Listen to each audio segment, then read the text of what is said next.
அறநெறியை பின்பற்றி அருளை போற்றி அழுக்காறு நெருங்காத ஆண்மை எய்தி புறங்கூறி திரியாத பொறுமை காத்து பொய்த்துயிரும் வாழாத குறிக்கோள் வாழ்வும் திறமாக பெற்றவரே என்றும் வெல்வர். பிறர்க்கென்றும் தீங்கிழைத்தல் கூடா என்னும் குரல் கூறும் உயர் கருத்தை போற்றி நாமும் குறையில்லா நிறைவாழ்வு வாழ்வோமாக. சொல்லின்பம் வழங்குவதே தலைமை பண்பாம், சொல்லின்பம் வழங்குவதே தலைமை பண்பாம். சுறுசுறுப்பாய் அனைத்தையுமே திட்டமிட்டு நல்லனவே ஆற்றுவதில் நாட்டம் கொண்டு நாடு மொழி இனமேன்மை அடையும் நோக்கில் எல்லோரும் ஒருங்கிணைந்து நட்பால் அன்பால் ஏற்றத்தை விழிப்புணர்வை விதைப்போமாயின் பல் உலகும் பல உயிரும் நம்மை வாழ்த்தி பாராட்டி பெருமையெல்லாம் இனிதே சேர்க்கும். வள்ளுவமே வாழ்வியலை விரித்து கூறும், வள்ளுவமே வாழ்வியலை விரித்து கூறும். வல்லமையை கொண்டுள்ளதை மறக்க வேண்டா, உள்ளத்தில் உவப்பூட்டும் செயலில் தூய்மை ஒழுங்கினையே நிலைநாட்டும் உணர்வு வேண்டும்.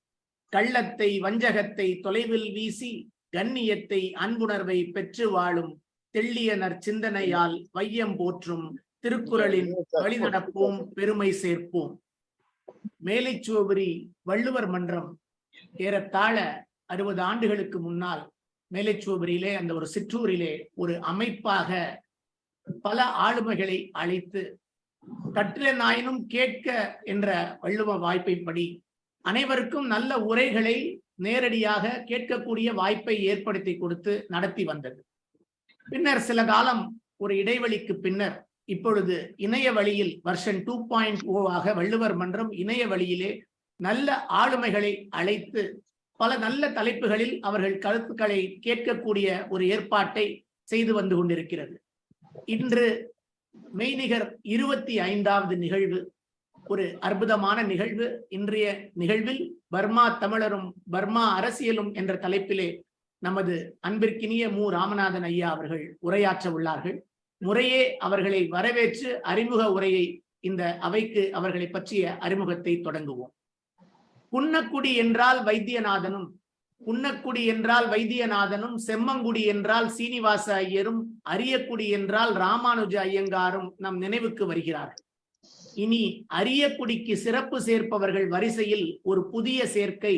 ஆம், அரிய குடியான நகரத்தார் மரபில் தோன்றிய அரிய எழுத்தாளர் வகை ரேர் ரைட்டிங் ஜானரை சேர்ந்தவர் நம் மு. ராமநாதன் அவர்கள். இவரை மூரா என்று அழைக்கலாமா என்று எனக்கு ஒரு கேள்வி என் மனதிலே எழுகிறது. தமிழுலகம் போற்றும் மு. வரதராசனாரை மூவா என்று அழைப்பது போல நமது ராமநாதன் ஐயா அவர்களை மூரா என்று அழைப்பதில் தவறென்ன இருக்க முடியும்? ஏன் இவரை ஒரு ரைட்டர் ஆஃப் ரேர் ஜானர் என்கிறேன்? இவர் அடிப்படையில் ஒரு பொறியாளர், ஹாங்காங்கிலும் பிரிட்டனிலும் பதிவு பெற்ற பொறியாளர். இவரது பொறியியல் கட்டுரைகள் பன்னாட்டு ஆய்விதழ்களில் வெளியாகியுள்ளது. ஹாங்காங் மெட்ரோ ரயில் கட்டுமான நிறுவனத்தில் பணியாற்றிய பொழுது சென்னை மெட்ரோ ரயில் திட்டத்திற்கு ஹாங்காங் நிறுவனம் சார்பாக திட்ட ஆலோசகராக பணியாற்றியவர். இவரது கட்டுரைகள் எப்படி அமைகிறது என்று ஹிந்து தமிழ் திசை ஆசிரியர் குழுவில் இருந்த சமஸ் அவர்களின் வார்த்தையில் பார்ப்போம். சமஸ் இப்படித்தான் மு. ராமநாதன் அவர்களை வர்ணிக்கிறார். கிராமப்புற பின்னணியில் அரியக்குடியில் பிறந்து வளர்ந்தவர். தொழில் உற்பத்தி நகரான கோவையில் பொறியியல் பயின்றவர். பிற்பகுதியில் பன்மைத்துவ பண்பாட்டுக்கு பேர் போன சென்னை அவர் வாழ்வோடு கலந்து விடுகிறது. கூடவே உற்ற துணையாக எப்போதும் இலக்கியத்தை கொண்டிருக்கிறார். தீவிரமான வாசகர். இத்தகைய பின்னணியில் இருந்து தன்னுடைய சொந்த சமூகத்தின் மீது ஆழ்ந்த அக்கறை கொண்ட ஒருவர் வெளிநாடுகளுக்கு பணியாற்ற செல்லும் போது, பல நாடுகளுக்கு பயணிக்கும் போது அங்கெல்லாம் கிடைக்கும் அனுபவங்கள் எல்லாம் சேர்த்து எத்தகைய பார்வையை உருவாக்கும், அதைத்தான் மு. ராமநாதனின் எழுத்துக்களில் பார்க்கிறோம் என்கிறார் சமஸ். ஆழ்ந்த பார்வையும் சமநிலை நோக்கும் இவரின் தனித்த சிறப்பு. இவரின் எழுத்துக்களில் ஒரு சட்டில் சட்டையர் என்ற ஆங்கிலத்திலே சொல்வார்களே, சட்டில் சட்டையர் கலந்து இழையோடும். உதாரணத்திற்கு ஒன்று சொல்ல ஆசைப்படுகிறேன். தமிழ் நாளேடுகளை பற்றி எழுதுகிற ஒரு இடத்தில் இப்படி எழுதுகிறார் நமது மு. ராமநாதன் ஐயா அவர்கள். கால் நூற்றாண்டுக்கு முன்பு நமது நாளிதழ்களில் விந்திய மலைக்கு அப்பாலுக்கான உலகம் அரை பக்கத்தை தாண்டாது என்று எழுதிவிட்டு கால் நூற்றாண்டுக்கு முன்பு நமது நாளிதழ்களில் இந்திய மலைக்கு அப்பால் உள்ள உலகம் அரை பக்கத்தை தாண்டாது என்று எழுதிக்குள் இப்போது பரவாயில்லை, அரை பக்கத்தை தாண்டுகிறது என்று முடிப்பார். அதுதான் அதுல உள்ள அந்த ஒரு நயம். தான் படித்த சிஐடி கல்லூரி பற்றி எழுதுகிற போது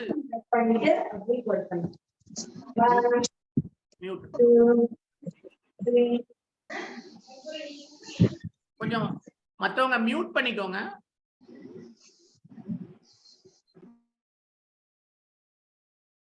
தான் படித்த சிஐடி கல்லூரி பற்றி எழுதுகிற போது சிஐடி கல்லூரி படத்தை போட்டுவிட்டு அந்த படத்தின் கீழே வி ஆல்சோ ஸ்டடிட் இன்ஜினியரிங் என்று எழுதியிருப்பார். அதாவது நாங்கள் பொறியியலும் படித்தோம் அப்படிங்கிற ஒரு வாசகத்தை அங்கே போட்டிருப்பார் ஆங்கிலத்திலே. We also studied engineering. அதன் நேர் தமிழாக்கம் தான் நாங்கள் பொறியியலும் படித்தோம். இந்த விகுதிதான் சட்டையர். பொறியியலும் படித்ததற்கே பொறியியல் உலகத்தில் இந்த உச்சம் தொட்டிருக்கிறார் என்றால், பொறியியலும் படித்ததற்கே பொறியியல் உலகத்தில் இந்த உச்சம் தொட்டிருக்கிறார் என்றால், பொறியியல் மட்டும் படித்திருந்தார் எந்த உயரத்தை அடைந்திருப்பார் என்பது அவருக்கே வெளிச்சம். நல்ல வேளை நாம் பாக்கியசாலிகள். இல்லை என்றால் பொறியியல் உலகம் மட்டும்தான் இவரின் திறனை புரிந்து கொண்டிருக்கும். நம் போன்றவர்கள் இவரின் எள்ளல் தமிழ் நடையை, உலக அரசியலை ரசித்திருக்க முடியாது. அவரோடு கரைந்து போயிருக்கும் காகிதமேறி காவியமாயிருக்கார். சிஐடி தமிழ் மன்றத்திற்கு நன்றிகள், இவரின் தமிழ் ஆர்வத்தை போற்றி பாதுகாத்து வளர்த்தெடுத்ததற்கு. ஹாங்காங்கில் தமிழ் வகுப்புகள் ஏற்றம் பெற்றிருக்கும் ஹாங்காங் கல்ச்சுரல் அசோசியேஷன் மற்றும் யங் இந்தியன்ஸ் ஃப்ரெண்ட்ஸ் கிளப், இளம் இந்திய நண்பர்கள் குழு தமிழ் வகுப்புகள் கண்டிருக்குமா சொல்ல இயலாது. சென்றிடுவீர் எட்டு திக்கும் கலை செல்வங்கள் யாவும் கொணர்ந்துங்கு சேர்ப்பீர் என்றான் பாரதி. கொண்டு வந்து சேர்ப்பது மட்டுமல்ல, கொண்டு சென்று சேர்ப்பதும் அதில் அடங்கும் என்று உள்ளார்ந்த அர்த்தத்தை புரிந்து கொண்டு ஹாங்காங்குக்கு தமிழை கொண்டு சேர்த்தவர், தங்க வைத்தவர் தான் இன்றைய சொற்பொழிவாளர் மு. ராமநாதன் அவர்கள். ஹாங்காங் இலக்கிய வட்டம் நடத்திய கூட்டங்களின் தொகுப்பை இலக்கிய வெள்ளி என்று நூலாக்கியவர். பர்மாவில் பிறந்து வளர்ந்து 45 ஆண்டுகள் வாழ்ந்து பின் வெளியேறி ஹாங்காங்கில் குடியேறிய திரு யூனுஸ்பாய் அவர்களின் நினைவலைகளை தொகுத்து எனது பர்மா குறிப்புகள் என்று ஆவணப்படுத்தியவர். கிழக்கும் மேற்கும் என்ற இவரின் பன்னாட்டு அரசியல் கட்டுரைகள் தொகுத்து நூலாக்கி வெளியிட்டிருப்பவர். நீங்கள் கட்டுரையுலகில் இந்த இடத்தை அடைவதில் பல சிரமங்கள் இருந்திருக்கும். ஏனென்றால் நீங்களே அதை ஒரு இடத்தில் இப்படி பதிவு செய்கிறீர்கள். 2004 வாக்கில் ஹாங்காங் குறித்து எழுதலானேன். மு. ராமநாதன் அவர்கள் ஒரு இடத்தில் இப்படி குறிப்பிடுகிறார். 2004 வாக்கில் ஹாங்காங் குறித்து எழுதலானேன். அதனை திண்ணை.com தளத்தில் வெளியாகின. தொடர்ந்து 2005-6 ஆண்டுகளில் கிழக்காசியா குறித்து எழுதலானேன். அவை தினமணி நாளிதழில் நடுப்பக்கத்தில் வெளியாகின. அப்போது நடுப்பக்கத்திற்கு ஆசிரியராக இருந்தவர் ராயப்பா அவர்கள். ஒரு மாதத்திற்கு ஒரு கட்டுரை வீதம் வெளியிட்டார். 2006 பிற்பகுதியில் அவர் தினமணியிலிருந்து ஓய்வு பெற்றார். எனது உற்சாகமும் வற்றிவிட்டது என்று படிக்கும் போதுதான் ஒரு எழுத்தாளரின் பயணம் என்பது எவ்வளவு சிரமமானது என்பதை உணர முடியும். உங்களுக்கு மிகவும்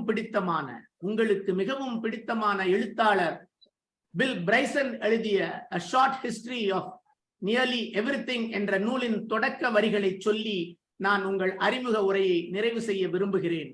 Welcome and congratulations. I am delighted that you could make it. Getting here wasn't easy. ஆம், உங்களை வரவேற்று அறிமுகப்படுத்துவதில் எனக்கு மற்றற்ற மகிழ்ச்சி. தங்கள் பெயரையே மு. ராமநாதன் என்று உள்ள எனக்கு இந்த வாய்ப்பு கிடைத்தது பெரும் பேறு.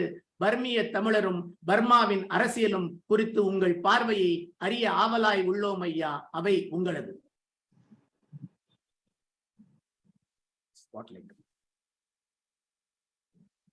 அன்பு நெஞ்சங்களுக்கு தலை வணங்குகிறேன். சான்றோர் பெருமக்களால் துவக்கப்பட்டு இன்றளவும் சிறப்பாக இயங்கி வரும் மேலை சிவபுரி வள்ளுவர் மன்றத்தினுடைய இந்த தளத்தில் பல அறிஞர் பெருமக்கள் சிறப்பு செய்த இந்த தளத்தில் என்னையும் அழைத்து ஒரு வாய்ப்பு நல்கியமைக்காக வள்ளுவர் மன்றத்திற்கு என்னுடைய பணிவான நன்றிகளை நான் முதலிலே தெரிவித்துக் கொள்கிறேன். நான் இதற்கு முன்பும் பல கூட்டங்களிலே பேசியிருக்கிறேன். அதற்கான வாய்ப்புகள் கிடைத்திருக்கின்றன. அவை பொறியியல் கூட்டங்களாக, பொறியியல் அமைப்புகள் நடத்துகிற கூட்டங்களாக இருந்திருக்கின்றன, அல்லது இலக்கிய கூட்டங்களாக, அரசியல் கூட்டங்களாக, இப்படி பல கூட்டங்களிலே பேசுகிற வாய்ப்பு கிடைத்திருக்கிறது. இப்படி கூட்டங்களிலே பேசுகிற போதெல்லாம் அவர்கள் பொதுவாக உங்களுடைய சுய விவரத்தை தாருங்கள் என்று சொல்லுவார்கள். அப்போ அதை நான் எழுதி கொடுப்பேன். அப்போ அந்த சுய விவரத்தை அந்த பேச்சாளர் வாசிக்க தொடங்குவதற்கு முன்னாலே அது எனக்கு நன்றாக தெரியும். வரிக்கு வரி, வார்த்தைக்கு வார்த்தை அவர் என்ன பேச போகிறார் என்று தெரியும். ஏனென்றால் அது நான் தான் எழுதி கொடுத்திருக்கிறேன். ஆனால் அந்த அனுபவத்திற்கு முற்றிலும் மாறான ஒரு அனுபவம் இன்றைக்கு எனக்கு வாய்த்திருக்கிறது. நான் எழுதிய சொற்பமான எழுத்துக்களை, கட்டுரைகளை என்னுடைய புத்தகங்களிலே இருந்தும் இணையதளங்களிலே இருந்தும் எடுத்து அதையே பயன்படுத்தி ஒரு மிகச்சிறப்பான ஒரு அறிமுக உரையை, அவர் சொன்ன கனிவான வார்த்தைகளுக்கெல்லாம் நான் எந்த அளவுக்கு தகுதியானவன் என்று எனக்கு தெரியவில்லை.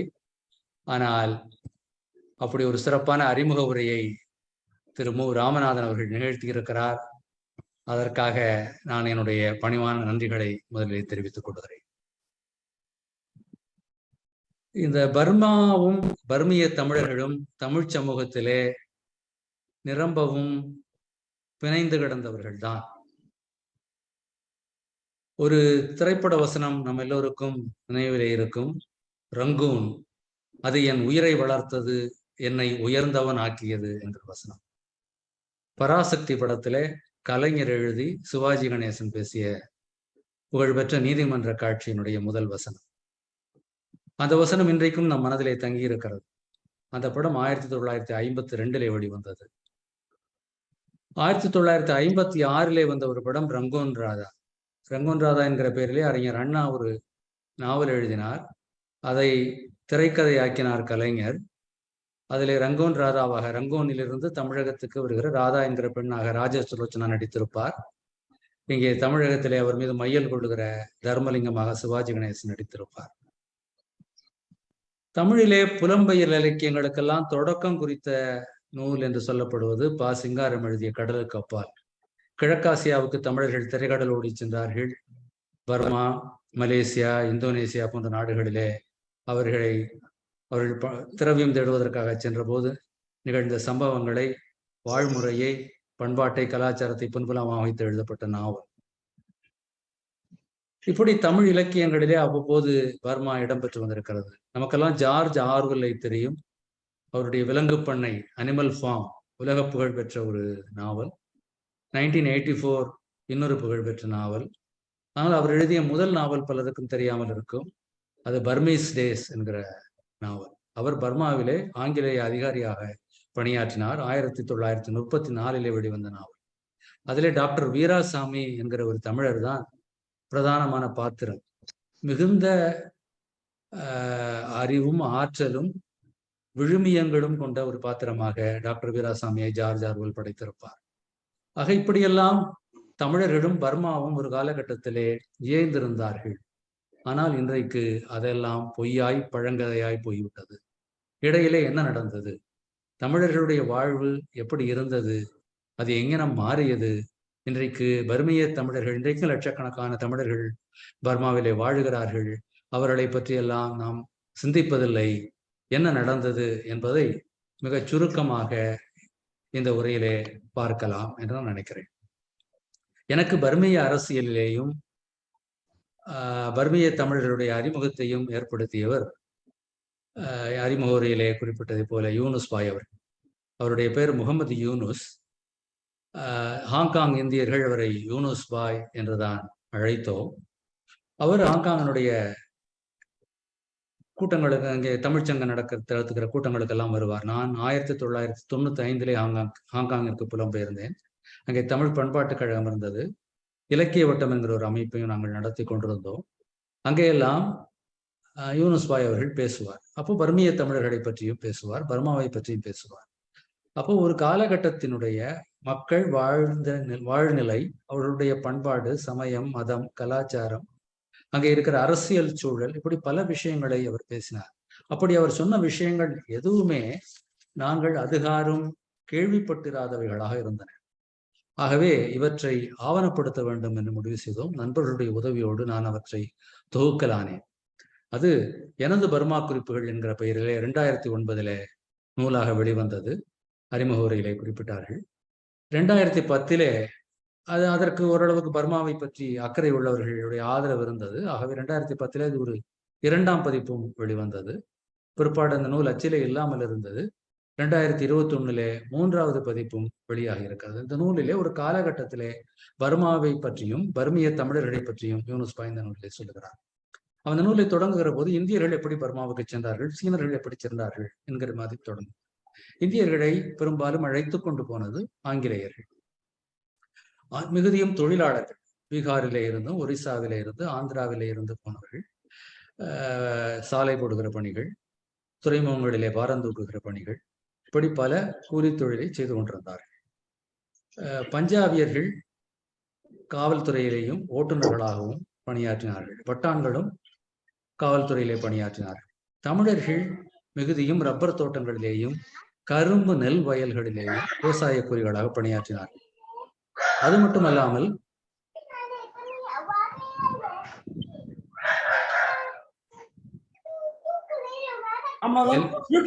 எல்லாரும் கொஞ்சம் மியூட் பண்ணிட்டீங்கன்னா நல்லா இருக்குங்க.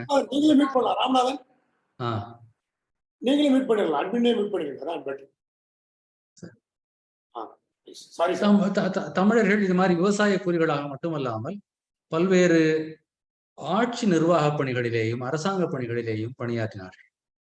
அதை தவிர வக்கீல்களாகவும் டாக்டர்களாகவும் பொறியாளர்களாகவும் தமிழர்கள் இருந்தார்கள். வணிகர்களாக நிறைய பேர் இருந்தார்கள். நில உடைமையாளர்களாக இருந்தார்கள். அப்போ இந்த வக்கீல்களுக்கு அடுத்தபடியிலே லோயர் கிரேட் பிளீடர் என்று சொல்வார்கள். மாஜிஸ்ட்ரேட் நீதிமன்றங்களிலே வழக்காடலாம்.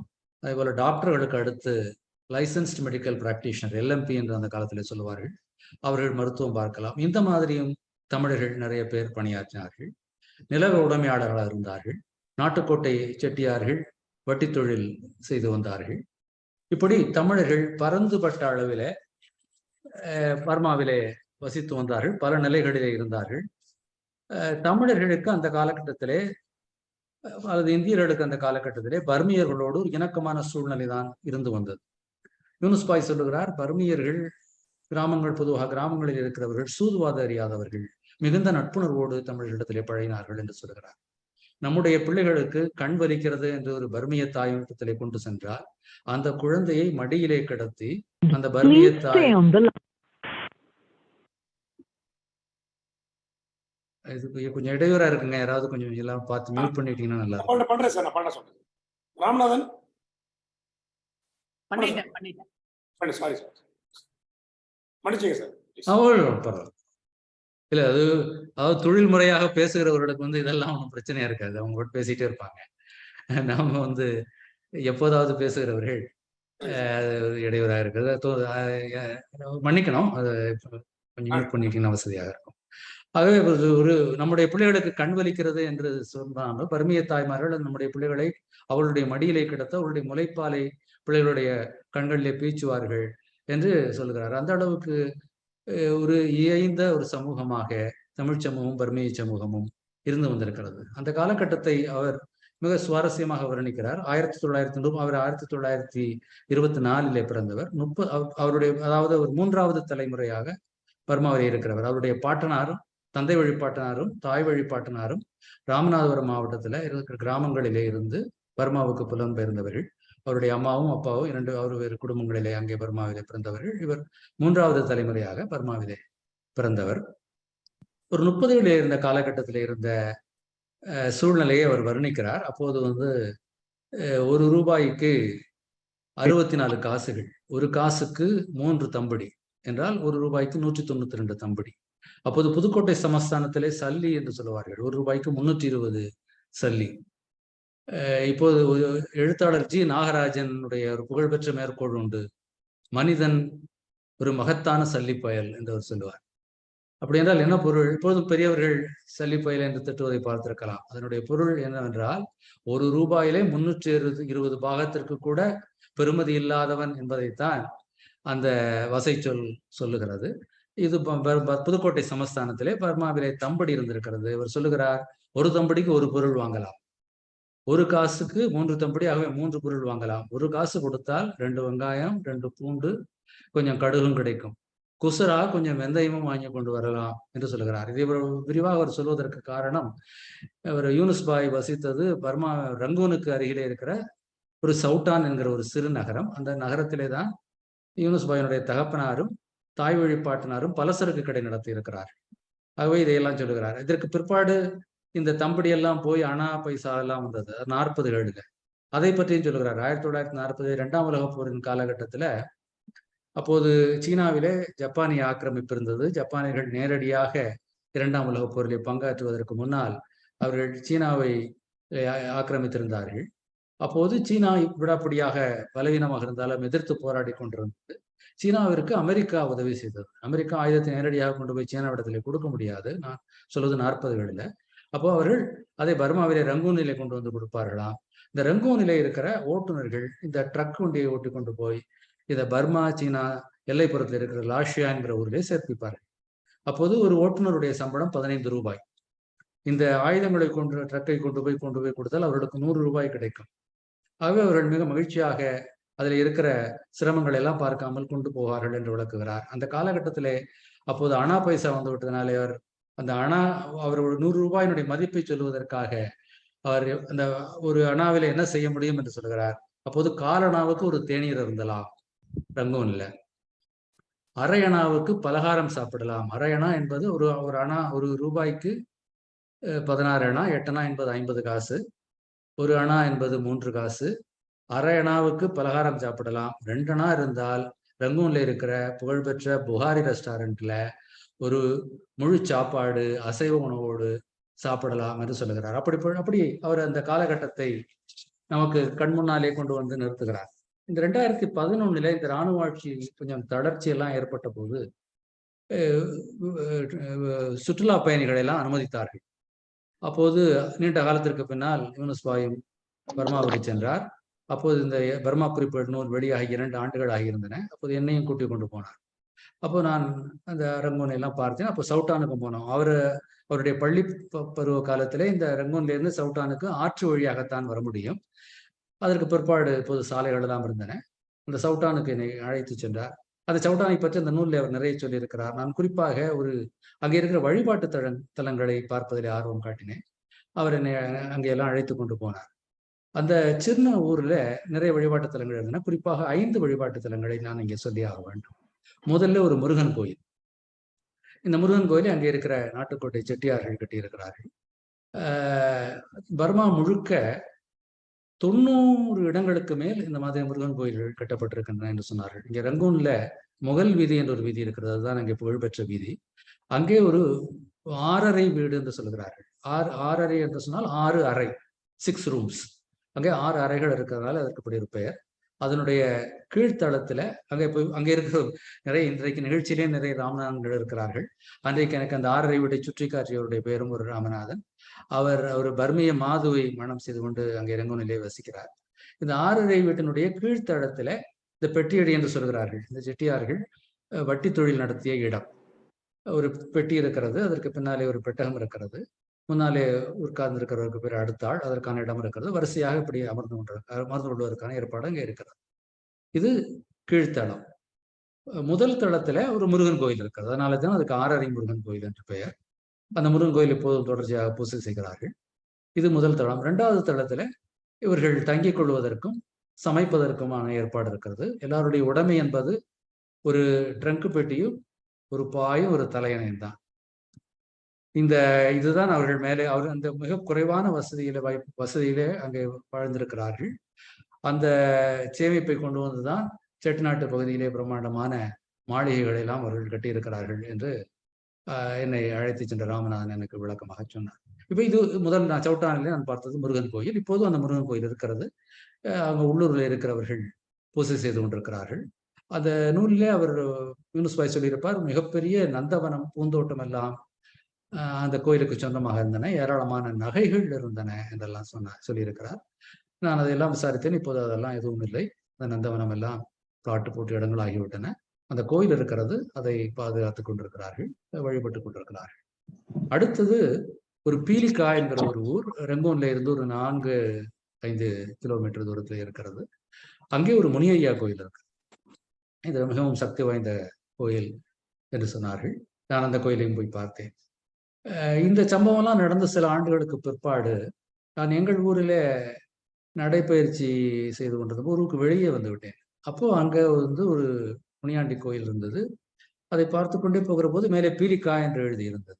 எனக்கு ஒரே உற்சாகமாகிவிட்டது. உடனே அங்கே போனேன். ஒரு வேளாளர் இருந்தார். இதற்கும் பர்மிய தமிழர்களுக்கு ஏதாவது தொடர்பு இருக்கிறதா என்று கேட்டேன். நான் விசாரித்துக் கொண்டிருப்பதை பார்த்தவுடன் பக்கத்தில் இருந்தவர்கள் வந்து விட்டார். அவர் சொன்னார், ஆமாம், நாங்கள் எல்லாம் பர்மாவிலிருந்து வந்தவர்கள், எங்களுடைய முந்தைய தலைமுறை, நாங்கள் இப்போ 2வது தலைமுறை, எல்லாரும் இங்கே தான் இருக்கிறோம். என்னுடைய தகப்பனார் இந்த கோயிலை நிறுவியவர்கள் ஒருவர். இவர் ரங்குனுக்கரையில் இருக்கிற பிலிக்கா முனியா கோயிலில் இருந்து மண் எடுத்து கொண்டு வந்து இங்கே இந்த கோயிலை நிறுவினார் என்று சொன்னார். எனக்கு ஆச்சரியமாக இருந்தது. தமிழகத்திலே இருந்து போனவர்கள், 3-4 தலைமுறைகளாக அங்கே வசித்தவர்கள், நம்முடைய வழிபாட்டையும் நம்முடைய தெய்வங்களையும் நம்முடைய மதங்களையும் அங்கே கொண்டு நிறுவியவர்கள், அவர்கள் 3-4 தலைமுறைகளுக்கு பிற்பாடு அரசியல் காரணங்களால், பொருளாதார காரணங்களால் திரும்பி வருகிற போது அந்த மண்ணையும் அந்த மதத்தையும் அந்த நம்பிக்கைகளையும் திரும்ப எடுத்துக்கொண்டு வருகிறார்கள் என்பதிலே இருக்கிற ஒரு பண்பாட்டு தொடர்ச்சி என்பது எனக்கு வியப்பாக இருந்தது. இது 2வது கோயில். 3வது புத்தர் கோயில், ஏலப்பையா கோயில் என்று சொன்னார்கள். அது நிலத்திலே இல்லை, நீரிலே இருக்கிறது. சவுட்டான்ல ஒரு ஆறு இருக்கிறது. அந்த ஆற்றுக்குள்ள இந்த கோயில் அமையப்பட்டிருக்கிறது. அங்கே இருக்கிற புத்தர் கோயில்களிலே எல்லாம் பொன்னால் வேயப்பட்டிருக்கும். இந்த கோயிலேயும் அதே மாதிரி கூரை பொன்னால் வேயப்பட்டிருந்தது. பெரிய பிரம்மாண்டமான ஒரு புத்தர் சிலை இருந்தது. ஒரு சீன கலாச்சாரத்தை ஒட்டிய பிரதிமைகள் இருந்தன. நம்முடைய நவக்கிரகங்களை ஒத்த வழிபாட்டு முறை ஓரிடத்துல 9 சிலைகள் வைத்து கிட்டத்தட்ட நவக்கிரக வழிபாட்டை ஒத்த ஒரு வழிபாட்டை நான் இங்கே பார்க்க முடிந்தது. இந்த கோயிலை எல்லாம் சுற்றி பார்த்து விட்டு படகிலே தான் திரும்பி வர வேண்டும். வருகிற போது அங்கே சிறுமிகள் எல்லாம் பொறி விற்று கொண்டிருந்தார்கள். இந்த பொறி மீன்களுக்கு போடுவதற்காக நானும் வாங்கி கொண்டேன். அந்த பொரியை எடுத்து நீங்கள் நேரடியாக ஆற்றிலே போடுவதற்காக அல்ல அவர்கள் இருப்பது. அங்க அந்த ஆற்றிலே மீன் பிடிப்பது தடை செய்யப்பட்டிருக்கிறது. அது அவர்கள் மீன்களுக்கு புரிகிற மொழியிலே அந்த தடையை செய்திருப்பார்கள் என்று நினைக்கிறேன். இந்த மீன்களுக்கு அது தெரிந்திருந்தது. இந்த பொரியை நீங்கள் உங்கள் படகிலே வரும்போது உங்கள் உள்ளங்கையிலே எடுத்துக்கொண்டு தாழ்வாக நீட்டினால் அந்த ஆற்றிலே இருக்கிற மீன்கள் துள்ளி வந்து உங்கள் உள்ளங்கையிலே இருக்கிற பொரியை கொத்தி எடுத்துக்கொண்டு போகின்றன. ஒரு நாள் மறக்க முடியாத ஒரு அனுபவமாக அது இருந்தது. இது இந்த ஏலப்பையா கோயில் 3வது கோயில். 4வது ஒரு கிறிஸ்தவ தேவாலயம். நம்முடைய இண்டோ சார்சானிக் ஆர்கிடெக்சர் என்று சொல்லுவார்கள். அரசு துறையிலே பணியாற்றிய என்னுடைய நண்பர் மணிமாறன் அவர்கள் இங்கே இந்த நிகழ்ச்சியிலே கலந்து கொண்டிருக்கிறார், அவருக்கு தெரியும். அந்த பாணியிலே அந்த கிறிஸ்துவ தேவாலயம் கட்டப்பட்டிருந்தது. ஒரு 70, 80, 90 ஆண்டுகள் இருக்கும். அப்போது அங்கே ஒரு பாதிரியார் இருந்தார். அவருடைய தாய்மொழி தெலுங்கு, ஆனால் எங்களிடத்திலே தமிழிலே பேசினார். 4வது தலைமுறையாக ரங்கூனிலே வசிக்கிறவர். அதே தவிர ஒரு பள்ளிவாசலும் அங்கே இருந்தது. இப்போது மிக துப்புரவாக இருந்தது. அங்கே சில முஸ்லிம் இஸ்லாமியர்கள் வசிக்கிறார்கள். 5 நேரம் தொழுகை நடக்கிறது. இது இந்த சவுட்டான் என்கிற ஊரில் இப்போது நான் 2011 பார்த்த இந்த வழிபாட்டு தலங்கள் ஒரு 70 ஆண்டுகளுக்கு முன்னால் இன்னும் மக்கள் அதிகமாக புழங்கிய நேரத்தில், மிகவும் நெருக்கமாக நெருங்கி பழகிய நேரத்தில் இன்னும் அதிகமான மக்கள் அங்கே வழிபட்டிருப்பார்கள். அப்போ அங்கே தமிழர்கள் ஒரு பர்மிய நகரத்திலே, ஒரு சிறு நகரத்திலே எந்த அளவுக்கு இணக்கமாகவும் சுமூகமாகவும் வாழ்ந்திருக்கிறார்கள் என்பதை என்னாலே புரிந்து கொள்ள முடிந்தது.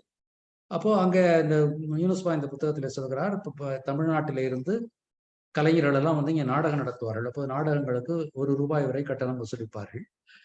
தமிழகத்தில் இருக்கிறவர்களாலே அவ்வளவு கட்டணத்தை செலுத்த முடியாது. ஆகவே கலைஞர்களும் பர்மாவுக்கு வருவதற்கு, ரங்கூனுக்கு வருவதற்கு ஆர்வம் காட்டுவார்கள். அப்போது யூனுஸ்பாயினுடைய தந்தையார் இந்த மாதிரி நாடகங்கள் நடத்தி இருக்கிறார். அப்போ டிபி ராஜலட்சுமியும் KP மைதீன் சாஹிபும் இந்த நாடகம் நடத்தி இருக்கிறார்கள். SG கிட்டப்பாவும் KP சுந்தராம்பாளும் இந்த நாடகம் நடத்தி இருக்கிறார்கள். இதிலே ஒரு சுவையான செய்தியை அவர் சொல்லுகிறார். இந்த வள்ளி திருமண நாடகம் அவர்கள் நடத்தினார்கள். ஒவ்வொருடமெல்லாம் வள்ளி திருமண நாடகத்தை நடத்த சொல்லி கேட்டிருக்கிறார்கள். இதிலே KP சுந்தராம்பாள் முருகனாகவும் SG கிட்டப்பா வள்ளியாகவும் நடித்ததாக யூனுஸ்பாய் சொல்லுகிறார்.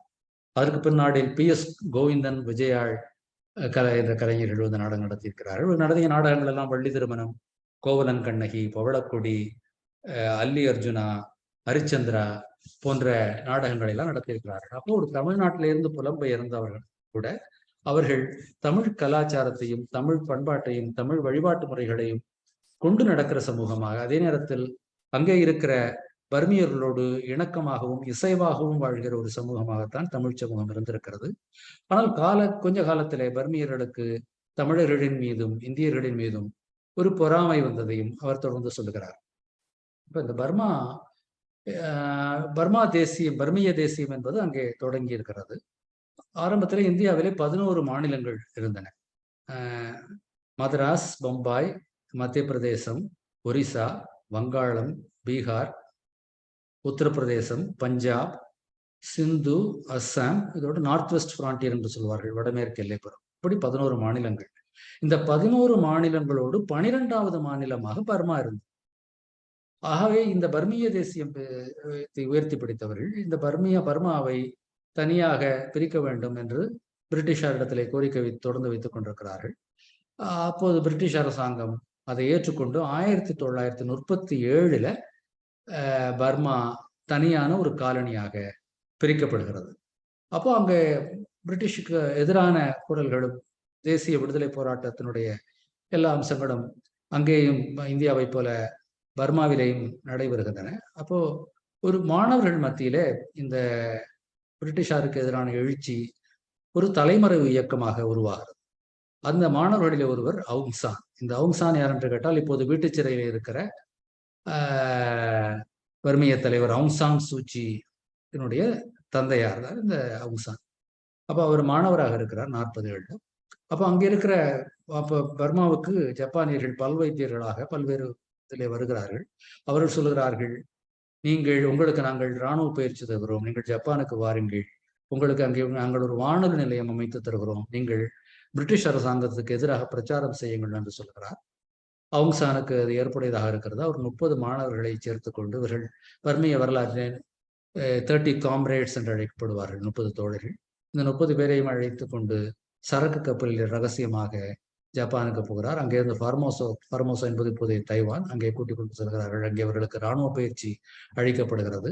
அப்போ அவர்கள் அங்கே ஒரு வானொலி நிலையத்தை நிறுவி பிரிட்டிஷாருக்கு எதிராக பர்மிய மொழியிலே பிரச்சாரம் செய்கிறார்கள். மக்கள் மத்தியிலே அதற்கு பெரிய வரவேற்பு இருக்கிறது. அவுங் சான் திரும்ப வருகிறார். இப்போ இந்த நிலைமையில இதுவரை ஜப்பான் சீனாவிலே மட்டும்தான் ஆக்கிரமிப்பு செலுத்திக் கொண்டிருந்தது. அது நேரடியாக 2ஆம் உலகப் போரிலே ஈடுபடுகிறது. 1941 டிசம்பர் 8ஆம் தேதி அன்றைய தினம்தான் அமெரிக்காவினுடைய பேர்ல் ஹார்பர்ல ஜப்பான் நேரடியாக குண்டு வீசுகிறது. 2ஆம் உலகப் போரில் நேரடியாக இறங்குகிறது.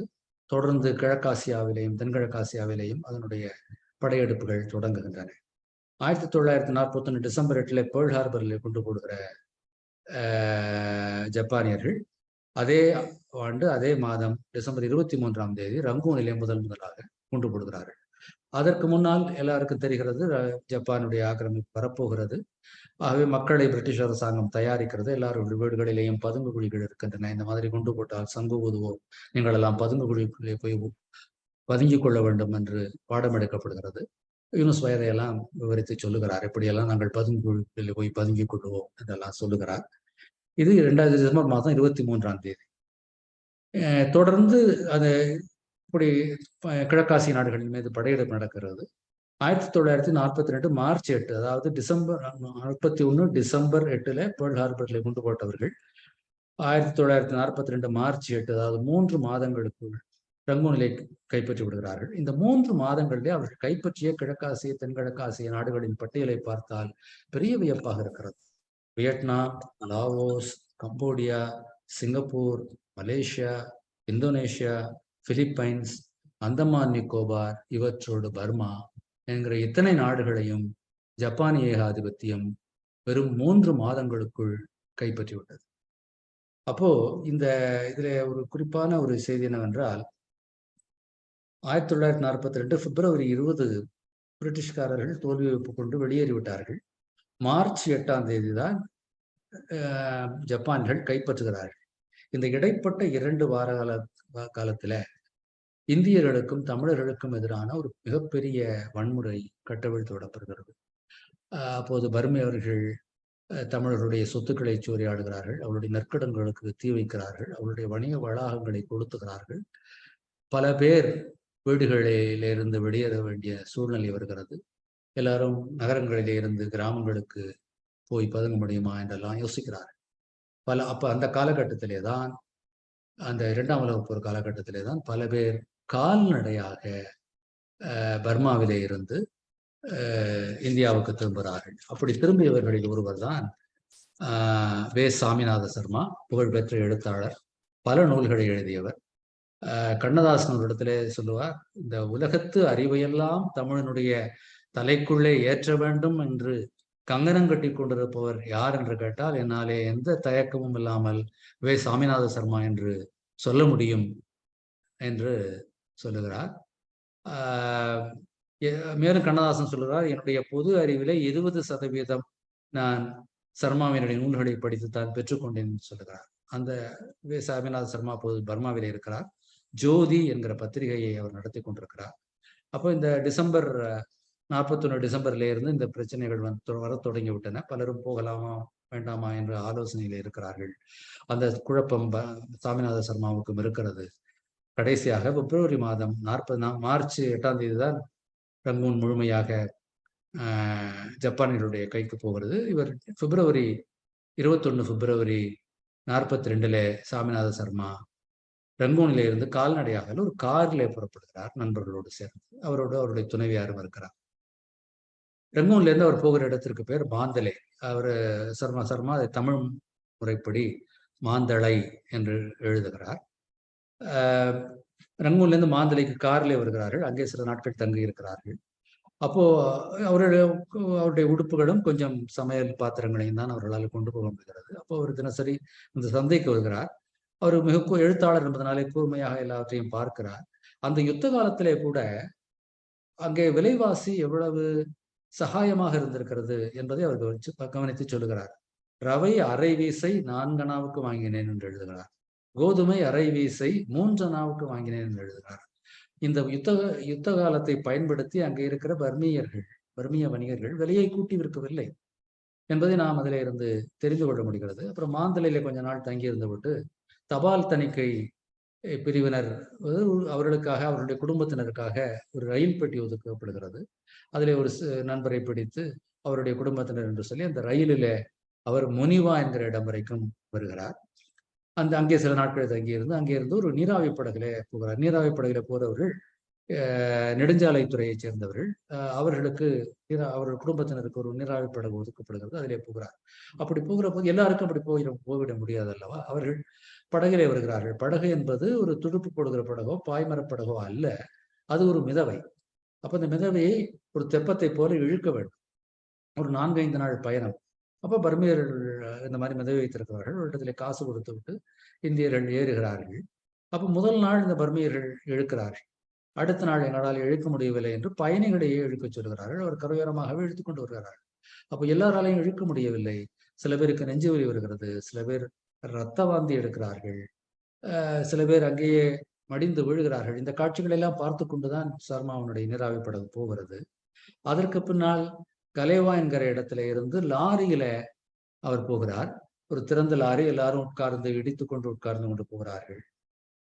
அப்புறம் ஒரு கூட்டு வண்டியில டாமு என்கிற ஒரு முகாமுக்கு போகிறார். அப்ப அந்த கூட்டு வண்டியில இரவிலே தான் போகிறார்கள். அப்போது காட்டு தீ வந்து விடுகிறது, பரவுகிறது. மிக நெருக்கத்திலே அந்த நெருப்பு, அந்த உஷ்ணத்தை அவர்கள் அனுபவிக்கிறார்கள். ஆனால் அந்த வண்டி ஓட்டுகிறவர்கள் அனுபவசாலிகளாக இருந்தனால் அந்த காட்டு தீ எப்படி பரவும் என்பதை அறிந்து அதற்கு ஏற்றாற் போல ஓட்டுகிறார்கள். அதற்கு பின்னால் அவர்கள் ஒரு மணிப்பூர், நாகாலாந்து பகுதிக்கு வந்து விடுகிறார்கள். அப்போது மணிப்பூர் இந்தியாவிலே இல்லை, பிரிட்டிஷ், அது ஒரு தனி சமஸ்தானமாக இருந்தது. அப்போ அங்கே இருக்கிற இப்போது இந்த மணிப்பூரை பற்றி செய்திகள் எல்லாம் வந்து கொண்டிருக்கின்றன. இந்த மெய்த்தி சமவெளியிலே இருக்கிற மெய்த்திகளுக்கும் மலைப்பாங்கான பகுதிகளில் இருக்கிற பழங்குடிகளான டூக்கி மடுக்களுக்கும் இடையில் இருக்கிற முரண்பாடுகளை எல்லாம் நாம் படித்துக் கொண்டிருக்கிறோம். அப்ப இந்த மணிப்பூர் பழங்குடிகள் இவர்களுக்கு உதவுகிறார்கள். அவர்களுக்கு இந்த பிரிட்டிஷ் அரசாங்கம் இந்த மாதிரி அகதிகளை கொண்டு செல்வதற்கு உதவி செய்கிறது. அவர்களை டோலி என்று சொல்லுகிறார். அதாவது மூங்கில் சப்பரம் போல கட்டி அதை தூக்கி கொண்டு போகிறார். அப்படி தூக்கி கொண்டு போகிற போது கெடுவாய்ப்பாக சர்மா போன சமாய் தூக்கி கொண்டு போகிற அந்த டோலி உடைந்து விடுகிறது. அதை திரும்ப கட்ட முடியவில்லை. இவர் அங்கிருந்து நடந்து போகிறார். இதெல்லாம் 3000 கடல் மட்டத்துக்கு 3000-4000 அடி உயரத்திலே இருக்கிறது. அப்படி நடந்து போகிற போது எல்லாம் வழியெல்லாம் படுக்கைகளும் பாத்திரங்களும் இருக்கின்றன. இதெல்லாம் என்ன என்றால், போகிறவர்கள் நிறைய சாமான்களை கொண்டு போகிறார்கள். ஆனால் இந்த மலை ஏற்றத்திலே கால்நடை பயணத்திலே சுமக்க முடியாமல் அவற்றை எல்லாம் விட்டு விட்டு விட்டு சென்ற அடையாளங்களாக அவைகள் இருக்கின்றன. அந்த டோலியிலே போனதற்கு அப்பால் அடுத்து ஒரு இடத்துல வக்சி என்கிற இடத்துல இருந்து அவரை ஏனை என்று சொல்கிற தொட்டில் மாதிரி வைத்து சுமந்து கொண்டு போகிறார்கள். மற்றவர்கள் நடந்து கொண்டு வருகிறார்கள். அப்போ அவர் எழுதுகிறார், ஒரு தாழ்த்தப்பட்ட குடும்பத்தைச் சேர்ந்தவர்கள், ஒரு கணவன், மனைவி, 3 குழந்தைகள், அதுபோக 2 இரட்டை குழந்தைகள், கை குழந்தைகள். அவர்கள் நடந்து வருகிறார்கள். இந்த குழந்தைகளுடைய உடம்பில் எல்லாம் இந்த துணியும் இல்லை, இந்த கை குழந்தை அடக்கம். அந்த கணவனும் மனைவியும் இதை உடுத்தி இருக்கிறார்கள். அடுத்த முகாமுக்கு போகிற போது இந்த கணவன் இருக்கிறான், இந்த மனைவி இருக்கிறாள், 3 குழந்தைகள் இருக்கின்றன, 2 கை குழந்தைகள் இல்லை. அப்போ என்று சொல்கிறார். அப்போ நம்மளால் யூகித்துக் கொள்ள முடிகிறது, இந்த குளிர் தாங்காமல் இந்த மலையில ஏறிய போது அந்த கை குழந்தைகள் இறந்து விட்டன. இப்படி வழியிலேயே பல இந்த கால்நடையாக வருகிறவர்கள் உயிர் விடுகிற சம்பவங்கள் நடக்கின்றன. அவர்களுக்கு ஒரு முறையான ஒரு ஈமச்சடங்கை கூட இவர்களாலே செய்ய முடியவில்லை என்பதையும் அவர் சொல்லுகிறார். ஆனால் அதை ஒரு குழுவாக நடந்து போகிறார்கள், இடையில சில பேர் இறந்து போகிறார்கள். அவர்களுக்கு ஈமச்சடங்கு அவர்களால் செய்ய முடியவில்லை என்றாலும் அவர்கள் தொடர்ந்து போய்கொண்டே இருக்கிறார்கள். அப்போ மனிதனுடைய கேள்விகளிலே ஒரு சித்தாந்த ரீதியாக சில கேள்விகளை எல்லாம் கேட்கிறார். மனிதர்களுடைய கண்களிலே கண்ணீர் வற்றி விட்டதா என்கிற கேள்விகளை எல்லாம் முன்வைக்கிறார். அதற்கு பின்னால் தீமாப்பூர் என்கிற இடத்திற்கு போகிறார்கள். அங்கே இருந்து அவர் கடைசியா கல்கத்தாவுக்கு வந்து செல்கிறார். கல்கத்தாவில இருந்து சென்னைக்கு ரயிலில் வருகிறார். அவர் 1942 பிப்ரவரியிலே புறப்பட்டவர். அதே ஆண்டு மார்ச் மாதம் வந்து சேர்கிறார். கிட்டத்தட்ட 145 நாட்கள் பயணம் செய்திருக்கிறார். பல்வேறு தமிழர்கள் பல இடையூறுகளுக்கு உள்ளாகிய ஒரு நிகழ்வு இது. ஆனால் நம்முடைய இடத்திலே ஆவணமாக இன்றைக்கு தங்கி இருப்பது வே சாமிநாத சர்மா எழுதிய இந்த பர்மா வழி நடைப்பயணம் என்கிற நூல் மட்டும்தான் என்பது ஒரு வருத்தமான செய்தி. ஆனால் இந்த பர்மிய வரலாற்றை, அப்பொழுதைய சூழ்நிலையை புரிந்து கொள்வதற்கு இந்த நூல் ஒரு அவசியமான நூல் என்று நான் நினைக்கிறேன். அதனாலதான் அதை பற்றி இங்கே குறிப்பிட்டேன். இவர் இந்த மாதிரி பர்மாவிலிருந்து தாயகத்துக்கு திரும்பியவர்கள் பல பேர் 2ஆம் உலகப் போரின் காலகட்டத்தில். அதை அங்கே இருந்தவர்களும் நிறைய பேர் இருக்கிறார்கள். இப்போ 1942 மார்ச் மாதம் அந்த ஜப்பானியர்களுடைய ஆட்சி எப்படி இருந்தது என்றால், அது எந்த விதத்திலும் பிரிட்டிஷ் காலனி ஆட்சியோடைய மேலாக இல்லை. அது மட்டுமல்ல, அவர்களிடத்திலே சட்டத்தின் மாட்சிமையை என்கிற கருத்து இல்லை. அங்கே வாழ்கிற மக்களை பற்றிய எந்த கரிசனமும் இல்லை, எந்த அக்கறையும் இல்லை. ஆகவே இந்த ஆங் சான் அவருடைய 30 தோழர்களும் எல்லாம் அவர்கள் பதவி கொடுக்கிறார்கள். ஆனால் அந்த பதவியிலே எதையும் அவர்களால் செய்ய முடியவில்லை. ஆகவே மக்களுக்கு இந்த ஆங் சான் அவர் ஒரு கட்சி தொடங்குகிறார், ஆன்டி பாசிஸ்ட் பீப்புள்ஸ் லீக் என்ற பெயர். அவர்களுக்கு மீது இவர்களுக்கு மக்களுக்கு அதிருப்தி வருகிறது. அப்போது அவர்கள் என்ன செய்கிறார்கள், அடுத்த கட்டமாக பிரிட்டிஷ்காரர்களோடு பேசுகிறார்கள். இந்த ஜப்பானியர்களை அனுப்பிவிட்டு பிரிட்டிஷ்காரர்களை கொண்டு வந்து விட வேண்டும். அப்போ 2ஆம் உலகப் போரினுடைய கடைசி கட்டத்தில் நமக்கு தெரியும், ஜப்பான் சரணடைந்தது.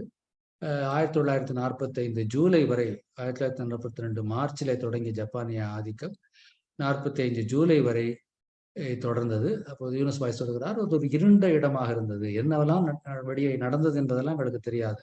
2ஆம் உலகப் போரில் நார்மண்டி வீழ்ந்தது எங்களுக்கு தெரியாது. இங்கே மகாத்மா காந்தி வெள்ளையனை வெளியேறு என்று சொன்னார், எங்களுக்கு தெரியாது. அப்போ ஒரு இருண்ட பகுதியாக அந்த இருந்தது. அதற்கு பின்னால் 45 ஜூலையில மீண்டும் பிரிட்டிஷ் ஆட்சி வருகிறது. ஆனால் இப்போது 2ஆம் உலகப் போரிலே மிகவும் பாதிக்கப்பட்ட ஒரு நாடாக பிரிட்டன் இருக்கிற காரணத்தினால் இனியும் தங்கள் காலணிகளை வைத்துக் கொண்டிருக்க வேண்டாம் என்கிறவர்கள் முடிவெடுக்கிறார்கள்.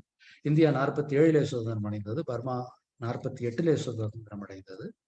என்றாலும் 47 ஆங் சானுடைய தலைமையிலே ஒரு இடைக்கால அரசாங்கத்தை அவர்கள் நிறுவுகிறார்கள். 47 இந்த மாதிரி ஒரு இடைக்கால அரசாங்கத்தினுடைய கூட்டம் நடந்து கொண்டிருந்த போது ஜூலை 19ஆம் தேதி அன்று அவருடைய அரசியல் எதிரிகள் சில பேர் ஆங் சானை மட்டுமல்ல, அந்த கூட்டத்திலே இருந்த அனைவரையும் சுட்டுக் கொன்று விடுகிறார்கள். அப்போ அந்த கூட்டத்திற்கு வராத யூனு என்கிற ஆங் சானுடைய சகா ஒருத்தர் இருக்கிறார், அவரை இவர் பிரதமராக்குகிறார்கள். 48 52 வரை யூனோ பிரதமராக இருக்கிறார். 52 முதல் தேர்தல் நடக்கிறது. அதிலேயும் யூனோனுடைய கட்சி தான் தெரிவாகிறது. என்றாலும் நிறைய உள்கட்சி பிரச்சனைகள் நிறைய இருக்கின்றன. ஆகவே 58 அவர்கள் என்ன செய்கிறார்கள், அவர் 6 மாதம் இராணுவத்தினருக்கே ஆட்சியை தற்காலிகமாக கொடுக்கிறார்கள். இராணுவம் அப்ப நேவின் என்கிற ஒரு தளபதியாக இருக்கிறார், ஏற்றுக்கொள்கிறார். அதற்கு பிற்பாடு இந்த 6 மாதத்திற்கு இவர்களால் மறுபடியும் கட்சி அரசியல் செய்பவர்களால் ஜனநாயக முறைக்கு திரும்ப முடியாதனால் இன்னும் ஒரு 6 மாத காலத்திற்கு நீட்டிக்கிறார்கள். அதற்கு பிற்பாடு தேர்தல் நடக்கிறது. மீண்டும் யூனோ பதவிக்கு வருகிறார். ஆனால் ஏகப்பட்ட சிக்கல்கள், பிரச்சனைகள் அவராலே அதை கையாள முடியவில்லை என்கிற சூழல் வருகிறது. அப்போது 1962 இராணுவ ஆட்சி நேரடியாக பர்மாவிலே ஏற்படுகிறது. இது இந்த இராணுவ ஆட்சி வந்தவுடன் அவர்கள் எல்லா பிரச்சனைகளும், ஏகப்பட்ட பிரச்சனைகள் இருக்கிறதுனா எல்லா பிரச்சனைகளுக்கும் அந்நியர்கள் தான் காரணம் என்று இந்தியர்களையும் தமிழர்களையும் கைகாட்டுகிறார்கள். எல்லாவற்றையும் தேசியமயமாக்குகிறார்கள். எல்லா வங்கிகளையும் எடுத்து விட்டு ஒரே ஒரு வங்கி, அரசாங்கத்தினுடைய வங்கி, கமர்ஷியல் பேங்க் என்கிற வங்கியை கொண்டு வருகிறார்கள். வெளிநாட்டில இருந்து எந்த மருந்தும் வர முடியாது, எல்லாம் உள்நாட்டில் இருக்கிற மருந்து தான் என்று சொல்லிவிடுகிறார்கள். அந்நியர்கள் எந்த தொழிலும் செய்ய முடியாது. ஏகப்பட்ட இந்தியர்கள் வணிகத்தில் ஈடுபட்டிருக்கிறார்கள், அவர்களுக்கெல்லாம் அது பேரடியாக இருக்கிறது. அவர்கள் எந்த அரசு தொழிலும் செய்ய முடியாது என்று சொல்லிவிடுகிறார்கள். கூலி தொழில் மட்டும்தான் செய்யலாம் என்கிற ஒரு நிலைமை வந்து விடுகிறது. இதற்கெல்லாம் சிகரம் வைத்தார் போல 1964 பர்மாவிலே இருக்கிற 50 ரூபாய் நோட்டும் 100 ரூபாய் நோட்டும் செல்லாது என்று அறிவிக்கிறார். அப்போ மக்களுக்கெல்லாம் என்ன செய்வது என்று தெரியவில்லை. எல்லாரும் தங்களிடத்தில் இருக்கிற பணத்தை எடுத்துக்கொண்டு வங்கிக்கு செல்கிறார்கள், வரிசையிலே நிற்கிறார்கள். வெயில் காலம். அப்போ இவ்வளவு பேருக்கும் ஒரே வங்கி தான் இருக்கிறது. எல்லாருக்கும் இந்த மாற்றி கொடுப்பதற்கு அவரிடத்திலே வேற நோட்டு இல்லை. அப்போ வேற டினாமினேஷன் இருக்கிற பணம் இல்லை. அப்ப என்ன பணம் இருக்கிறதோ அதை கொடுத்து விட்டு பாக்கி பணத்தை வாங்கி வைத்துக் கொண்டு அதற்கு ரசீது கொடுக்கிறார்கள். வரிசையில் நிற்கிற மக்கள் அங்கேயே மயங்கி விடுகிறார்கள். நண்பர்களின் இந்த இடத்துல நான் ஒன்றை சொல்ல விரும்புகிறேன். நான் 1964 பர்மாவிலே நடந்த டிமானிட்டைசேஷனை பற்றி பேசிக் கொண்டிருக்கிறேன் என்பதை நண்பர்களுக்கு நினைவுபடுத்துகிறேன். இப்படிப்பட்ட சிக்கல்கள் எல்லாம் இருக்கின்றன. இந்த காலகட்டத்திலே தான் இனிமேலும் பர்மாவிலே இருந்து தொழில் செய்ய முடியாது என்கிற நிலைமை வந்து பிற்பாடு யூனுஸ் பாயை போன்றவர்கள் பல பேர் இந்தியாவிற்கும் வேறு நாடுகளுக்கும் திரும்புகிறார்கள். அப்படி யூனுஸ் பாய் ஹாங்காங்க்கு வந்தார்.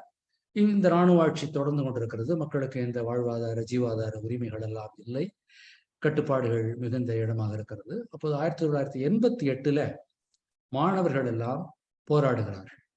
அந்த போராட்டம் நடக்கிற போது மறைந்த அவுங்சானுடைய புதல்வியார் அவுங்சான் சூச்சி அப்போது இங்கிலாந்துல இருக்கிறார்.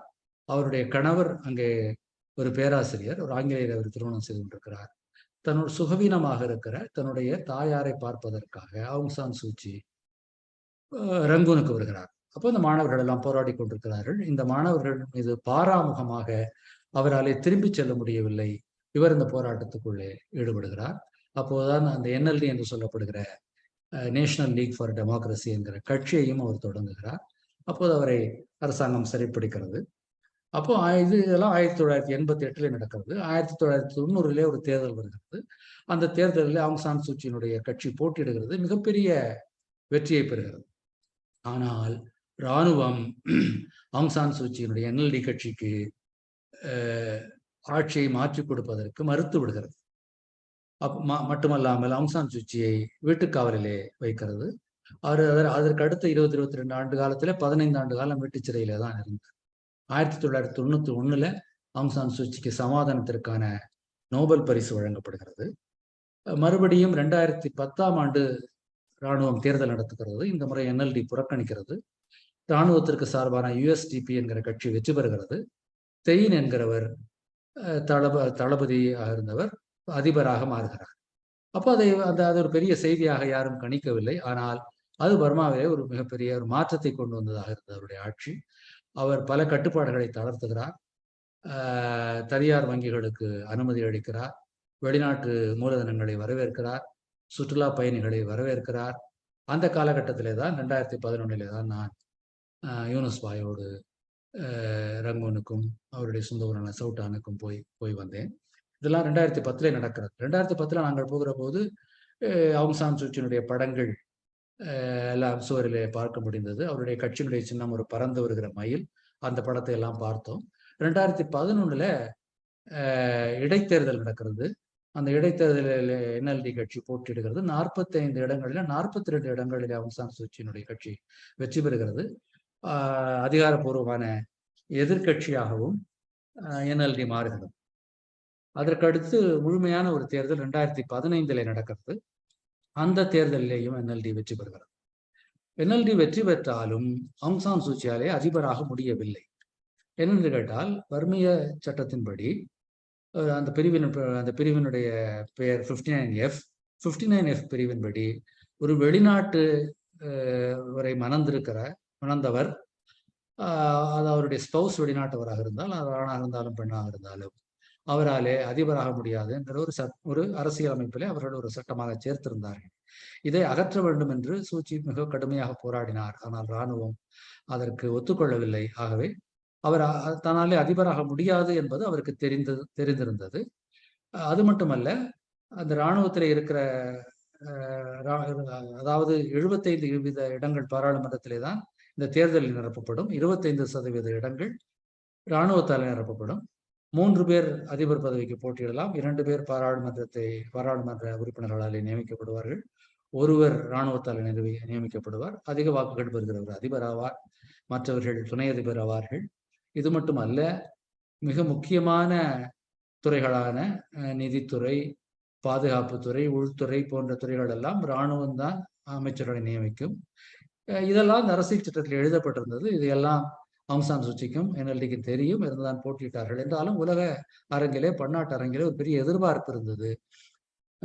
ஒரு ஜனநாயகம் கொஞ்சம் கொஞ்சமாக பர்மாவுக்குள்ளே வந்துவிடும். அப்போது நான் தமிழ் இந்துவிலே கட்டுரை எழுதியிருந்தேன். பர்மாவில் ஜனநாயக கிரணங்கள், தொடர்ந்து ஜனநாயகம் இங்கே பரவப் போகிறது என்ற நம்பிக்கையில் எழுதியிருந்தேன். ஆனால் அப்படியெல்லாம் நடக்கவில்லை. என்ன நடந்தது என்று பார்ப்பதற்கு முன்னால் பர்மாவினுடைய இன வரைவியலை கொஞ்சம் புரிந்து கொள்ள வேண்டும். பர்மாவிலே பெரும்பான்மையாக இருக்கிறவர்கள் பாமா என்கிற இனத்தவர்கள். அந்த பாமாவிலே இருந்தான் வெள்ளையர்கள் பர்மா என்கிற பெயரை கொண்டு வந்தார்கள். மற்றவர்கள் எல்லாம் சிறுபான்மையினர். இந்த சிறுபான்மையினர் ஷான், கரீன், ரக்கைன், சின், கச்சின் என்கிற பல இனத்தவர்கள். எல்லாரும் சேர்ந்ததுதான் பர்மா. இந்த ரக்கையினில இருந்து வந்தவர்கள் தான் இந்த ரோஹிங்கியா முஸ்லிம். அவர்கள் இப்போ 10 லட்சம் பேர் அகதிகளாக வங்காளதேசத்தில் இருக்கிறார்கள். இந்தியா அவர்களை அனுமதிக்கவில்லை. இந்த அளவு 40,000 பேர்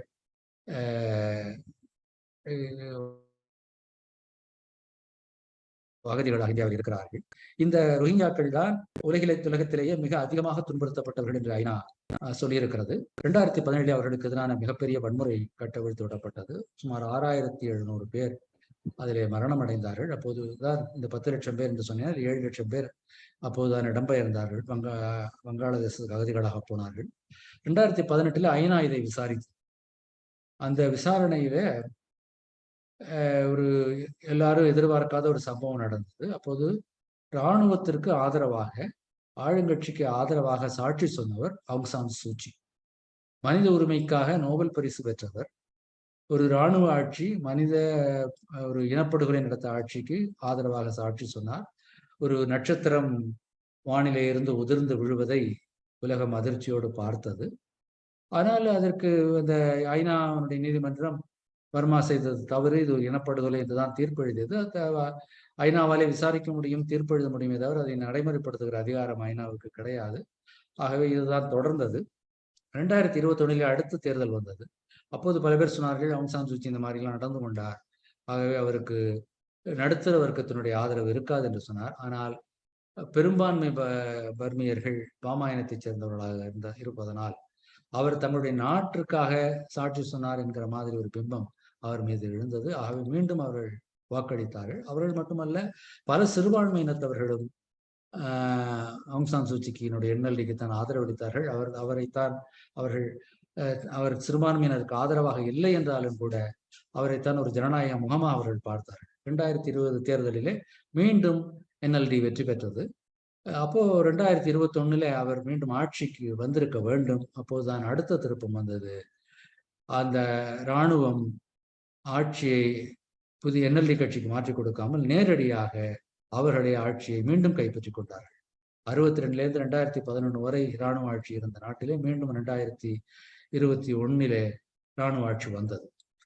அப்ப அவுங் சான் சூச்சி இராணுவ ஆட்சிக்கு இசைவாகத்தானே இருந்தார், ஏன் இராணுவம் அவரை நம்பவில்லை என்கிற ஒரு கேள்வி இந்த இடத்துல எழும். அவர் எப்படி இருந்தாலும் ஒரு பொதுமக்கள் வெகு மக்களுடைய ஆதரவோடு இருக்கிறார், ஆகவே அதை அனுமதிக்க முடியாது என்பது இராணுவத்தினுடைய எண்ணமாக இருந்திருக்க வேண்டும். அதற்கு பிற்பாடு அவர் இராணுவ ஆட்சியினர் என்ன நினைத்தார்கள், உலக அரங்கிலே ஆங் சான் சூச்சியினுடைய மதிப்பு சரிந்து விட்டது, பர்மிய மக்கள் பல ஆண்டு காலம் 50 ஆண்டு காலத்திற்கு மேலாக இராணுவ ஆட்சிக்கு பழக்கப்பட்டவர்கள், ஆகவே இதை நாம் கடந்து போய் நம்முடைய ஆட்சி நிறுவி விடலாம் என்று நினைத்தார்கள். ஆனால் அந்த கணக்கு பிசைய விட்டது. காரணம் 2011லிருந்து 21 வரை எவ்வளவு மட்டுப்படுத்தப்பட்டதாக இருந்தாலும் அந்த ஜனநாயகத்தை பர்மிய மக்கள் அனுபவித்தார்கள். அப்போ அங்கே ஒரு தாராளமய பொருளாதாரம் இருந்தது, அதனுடைய பலன்கள் மிகவும் ஒரு வசதி படைத்தவர்களுக்கு தான் சென்றது என்றாலும் கூட அதனுடைய பலன்களின் சிலவற்றை சாதாரண மக்கள் பெற்றார்கள். ஆகவே அவர்கள் இன்று வரை தொடர்ந்து போராடி கொண்டிருக்கிறார்கள். நூற்றுக்கணக்கான மக்கள், ஆயிரக்கணக்கான மக்கள் இன்றளவும் இராணுவ ஆட்சியாலே நேரடியாக துப்பாக்கிச் சூட்டுக்கு இரையாகி கொல்லப்பட்டுக் கொண்டிருக்கிறார்கள். இப்போது பொதுமக்களிடத்திலே இந்த என்எல்டி பல அரசியலர்கள் சிறை வைக்கப்பட்டு விட்டார்கள். இப்போது என்எல்டியினுடைய முக்கியத்துவம் அங்கே குறைந்திருக்கிறது. இப்போது என்யூஎஃப் என்கிற நேஷனல் யுனைடெட் ஃப்ரண்ட் என்கிற ஒரு அமைப்பு உருவாகி இருக்கிறது. இந்த அமைப்புல எல்லா கட்சிக்காரர்களும் சேர்ந்திருக்கிறார்கள், என்எல்டிக்காரர்களும் இருக்கிறார்கள். இதை தவிர தேர்தல் ஜனநாயகத்தில் நம்பிக்கை இல்லாமல் சிறுபான்மையினருக்கு ஆதரவாக ஆயுதங்களை திரட்டி போராடி கொண்டிருந்த பல்வேறு ஆயுத குழுக்களும் இந்த என்யூஎஃப்ல இணைந்திருக்கிறார்கள். சிறுபான்மை இனத்திற்கு ஆதரவான தேர்தல் ஜனநாயகத்தை ஆதரிக்கிற கட்சிகளும் இருக்கிறார்கள். இப்படி பலரும் இந்த என்யூஎஃப்ல இணைந்திருக்கிறார்கள். இவர்கள் பர்மாவுக்கு வெளியே ஒரு அரசாங்கத்தை நிறுவி இருக்கிறார்கள். இனி இந்த அடுத்த விடுதலை என்பது, இந்த இராணுவ ஆட்சியில் இருந்த விடுதலை என்பது இந்த என்யூஎஃபின் மூலமாகத்தான் இருக்கும் என்று அரசியல் நோக்கர்கள் கணித்துக் கொண்டிருக்கிறார்கள். இறுதியாக விடைபெறுவதற்கு முன்னால் இந்தியாவினுடைய நிலைப்பாடு என்ன என்பதை பற்றி மிகச் சுருக்கமாக சொல்லிவிடலாம் என்று நினைக்கிறேன். இந்தியா இப்போது மியன்மாரினுடைய இராணுவ அரசை ஆதரிக்கிற ஒரு நிலைப்பாட்டை எடுத்திருக்கிறது. மியன்மாரில இருந்து வருகிற அகதிகளுக்கு அனுமதி மறுக்கிற ஒரு நிலைப்பாட்டையும் எடுத்திருக்கிறது. இதை ஆதரித்து ஒன்றிய அரசுக்கு ஆதரவான ராஜதந்திரிகள் ஆதரித்து பேசிக் கொண்டிருக்கிறார்கள். அவர்கள் 4 வாதங்களை இதற்காக முன்வைக்கிறார்கள். அதை இந்த மன்றத்திலே வைத்து நான் விடைபெற்றுக் கொள்ளலாம் என்று நினைக்கிறேன். அவர்கள் வைக்கிற முதல் வாதம், இந்தியா இப்போது பர்மாவுக்கு மியன்மார் அரசுக்கு ஆதரவாக இல்லாவிட்டால் மியன்மார் சீனாவை நோக்கி சென்றுவிடும், சீனா ஏற்கனவே மியன்மார் இராணுவ ஆட்சிக்கு ஆதரவாக இருக்கிறது என்பது ஒரு வாதம். இது கடந்த பல ஆண்டுகள் 1988 மாணவர்களுடைய போராட்டம் நடந்த போது இந்திய அரசு மாணவர்களுக்கு ஆதரவாக இருந்தது. அதற்கு பின்னால் நரசிம்மராவனுடைய ஆட்சி காலத்தில் பார்த்தீர்கள் என்றால் இந்த மாதிரி அப்போது ஆயுதம் தாங்கிய, எல்லை தாண்டிய ஒரு பயங்கரவாதம் என்கிற ஒரு அச்சம் இருந்தது. பர்மாவிலே இருந்து ஆயுதம் தாங்கிய பயங்கரவாதிகள் வருவார்கள் என்கிற ஒரு அச்சம் இருந்தது. அதற்காக அவர்களை எதிர்க்கிற ஒரு நிலைப்பாட்டை நரசிம்மராவ் எடுத்தார். இன்றைக்கு அப்படிப்பட்ட எந்த சூழலும் இல்லை. இன்றைக்கு வருகிற அகதிகள் எல்லாம் வாழ்வுக்கு எந்த வழியும் இல்லாதவர்கள். அங்கே இருக்கிற இராணுவ ஆட்சியிலே அவருடைய அடக்குமுறையும் மற்ற சிக்கல்களும் உண்ண உணவும் இல்லாத சூழலில் தான் அவர்கள் தப்பித்து வருகிறார்கள். ஆகவே 90களிலே இருந்து பார்த்தீர்கள் என்றால் அங்கே இப்போதைக்கு அரசாங்கத்திற்கு ஆதரவான நிலைப்பாட்டைத்தான் இந்திய அரசாங்கம் எடுத்து வந்திருக்கிறது. ஆகவே இது சீனாவினுடைய செல்வாக்கை நிறுத்துவதற்காக எந்த விதத்திலும் உதவிகரமாக இல்லை என்பதை தவிர ஒரு தார்மீக ரீதியாக இந்தியாவிற்கு ஒரு பின்னடைவாகவும் இதை பார்க்க வேண்டும் என்று தோன்றுகிறது. அடுத்து இந்த ஆசியான் என்று சொல்லப்படுகிற அமைப்பிலே இருக்கிற நாடுகள் எல்லாம் பர்மா அரசாங்கத்தை ஆதரிக்கிறது என்பது இந்த ராஜதந்திரிகள் வைக்கிற ஒரு வாதம்.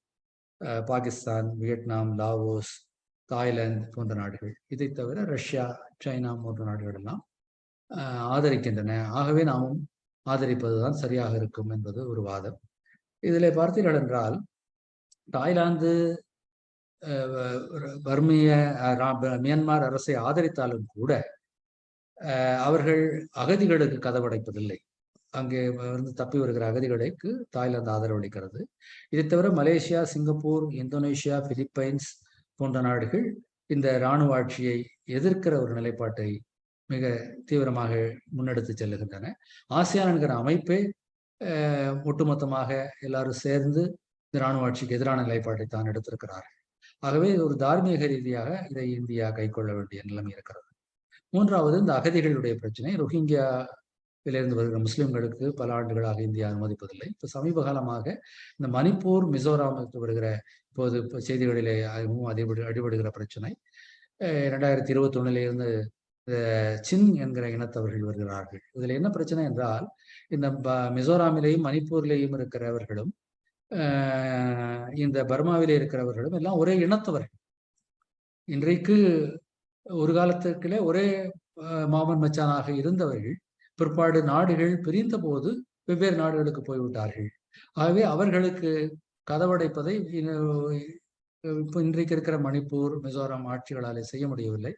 ஒரு 5000 அகதிகள் வரை இருப்பார்கள் என்று சொல்கிறார்கள். ஆனால் அவர்கள் வாழ்வாதாரம் இல்லாமல் வருகிறவர்களுக்கு அவருடைய இந்தியா ஒரு பெரிய நாடு, அதற்கு சில கடப்பாடுகள் இருக்கின்றன நான் நினைக்கிறேன். ஆகவே இந்த அகதிகளிடத்திலே ஒரு கடுமையான போக்கு இந்தியா கடைபிடிக்கக்கூடாது என்பது என்னுடைய சொந்த கருத்து. இதை தவிர இன்னொரு கருத்து என்ன சொல்கிறார்கள் என்றால், இது உள்நாட்டு விவகாரம், இதில் இந்தியா தலையிடக்கூடாது என்கிற ஒரு கருத்தும் இருக்கிறது. இந்த உள்நாட்டு விவகாரம் என்பது இன்றைக்கு ஒரு பர்மாவுக்குள்ளே ஒரு உள்நாட்டு யுத்தமாக முழப்புகிறது. ஏனென்றால் இராணுவம் விடாப்பிடியாக அடக்குமுறையில் ஈடுபட்டிருக்கிறது. அதற்கு எதிராக ஒரு ஆயுதம் தாங்கிய எதிர்ப்பு அடுத்த சில ஆண்டுகளில் நேரிட்டால் ஆச்சரியப்படுவதற்கு எதுவும் இல்லை. ஆகவே அப்படி ஒரு நம்முடைய அண்டை நாட்டிலே இப்படி ஒரு பிரச்சனை வருகிற போது நாம் கைகட்டி கொண்டு இருந்து விட முடியாது. ஆகவே இந்தியா தன்னுடைய நிலைப்பாட்டை பரிசீலிக்க வேண்டும் என்கிற ஒரு கருத்தும் இருக்கிறது. ஆனால் இந்தியாவுடைய அபிஷியல் அதிகாரப்பூர்வ நிலைப்பாடு என்பது நான் முன்னாடி சொன்ன மாதிரி இராணுவ ஆட்சிக்கு ஆதரவாகவும் அகதிகளை மட்டுப்படுத்த வேண்டும் என்பதாகவும் தான் அரசாங்கத்தினுடைய நிலைப்பாடு இருக்கிறது. இது பர்மாவினுடைய இன்றைக்கு மக்கள் தொகை என்பது ஒரு 5.5 கோடிக்கு மேல் இருக்கும். இதில் 2% பேர் இந்தியர்கள் என்று சொல்கிறார்கள். அதாவது கிட்டத்தட்ட 11 லட்சம் பேர். இந்த 11 லட்சம் பேர்ல பல மிகவும் அதிகமானவர்கள் தமிழர்கள் தான். அவர்கள் இன்றைக்கும் வசிக்கிறார்கள். 42 வந்த 2ஆம் உலகப் போரில் ஜப்பானிய ஆக்கிரமிப்பை தொடர்ந்து வந்த அடக்குமுறை ஆகட்டும், அதை தொடர்ந்து 62 வந்த இராணுவ ஆட்சியினுடைய பிரச்சனைகளாகட்டும், அதையெல்லாம் கடந்தும் இன்றைக்கும் லட்சக்கணக்கான தமிழர்கள் பர்மாவிலே வாழ்கிறார்கள். அவர்களை பற்றி மெயின்லேண்ட் அல்லது இந்தியாவில் இருக்கிற தமிழர்களாகி நாம் அதிகமாக அதை பற்றி கவலை கொள்ளுவதில்லை. பர்மிய தமிழர்களை பற்றியும் நாம் அக்கறை கொள்ள வேண்டும். பர்மாவை பற்றி இந்திய அரசும் தமிழக அரசும் அக்கறை கொள்ள வேண்டும். ஏனென்றால் அவர்கள் இங்கே இருந்து போனவர்கள், அவர்கள் மீது ஒரு சக மொழி பேசுகிற சக மக்கள் என்கிற அடிப்படையிலே நம்முடைய சகோதரர்கள் மீது நாம் அக்கறை செலுத்த வேண்டும் என்று சொல்லி, இந்த பர்மிய தமிழர்களை பற்றியும் பர்மாவினுடைய அரசியலை பற்றியும் பேசுவதற்கு வாய்ப்பளித்த மேலை சிவபுரி வள்ளுவர் மன்றத்திற்கு என்னுடைய பணிவான நன்றிகளை சொல்லி, வாய்ப்புக்கு மீண்டும் மீண்டும் நன்றி பாராட்டி உங்களிடத்திலிருந்து விடைபெற்றுக் கொள்கிறேன். நன்றி, வணக்கம்.